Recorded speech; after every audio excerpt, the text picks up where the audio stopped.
ঐ নন্দেশ, তোৰ এইবাৰ বিহু চাগে বৰ ফাটাফাটিকে গ'ল। মোৰ এইবাৰ বিহু নহয় বুজিছ, বৰ বিহ হ'ল। মানে কেছটো কি? কথাটো তই জানিব বিচাৰিছ যদি শুন আৰু। তই জানো দেখা নাই মোৰ ঠেন ঠেন বেন বেন বিলাক? হেৰু ল'ৰা এটা আশাত থাকোতে 10জনী ছোৱালীৰ বাপুকি হলো। ঐ ছোৱালী হ'ল কি হ'ল, তাত আকৌ মেজাজটো কেলে বেয়া কৰি আছ? তই কি কথা কবলৈ আহিছ? হেৰু মৰিব সময়ত মোৰ হটো দাঙি নিবলৈ কাণ এখন লাগে, মোক হাত এখন দৰকাৰ হৈছে, হেৰু অজস্ৰ সম্পত্তি খাবৰ কাৰণে মোক ল'ৰা এটা দৰকাৰ হৈছে, কি কথা কবলৈ আহিছ তই? আৰু মই সেই ওপৰত থকাটোক কৈছো, বুজিছ? সেই ওপৰত থকাটোক কৈছো।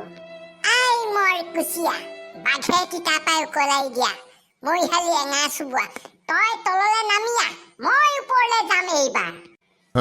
ওপৰত ৰাসলীলা কৰি থাকিব নালাগে, তই নামি আহ, মই ওপৰৰ পৰা চম্ভালিম, বুজিছ নাই? আজিলৈকে সি মোক ল'ৰা এটা মুখখন দেখাব নোৱাৰিলে। আৰু এষাৰ কথা চা, এইবাৰ যদি এইজনীয়ে মোক ল'ৰা এটা দিব নোৱাৰে, তাইকো টালি টোপোলা বান্ধি মাকৰ ঘৰলৈ পঠিয়াই দিম, বুজিছ?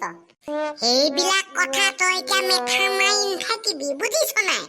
তই চেষ্টা কৰি থাক, তোৰ এবাৰত ল'ৰা এটা নহল কোনো কথা নাই, দুবাৰত নহল ল'ৰা এটা কোনো কথা নাই, হেৰু তই 10 নম্বৰ বাৰলৈকে তই সহ্য কৰি আছ, হেৰু তই চেষ্টা কৰি থাক, তই এদিন নহয় তোৰ এদিন তোৰ ল'ৰা এটা হবই, খেতাং।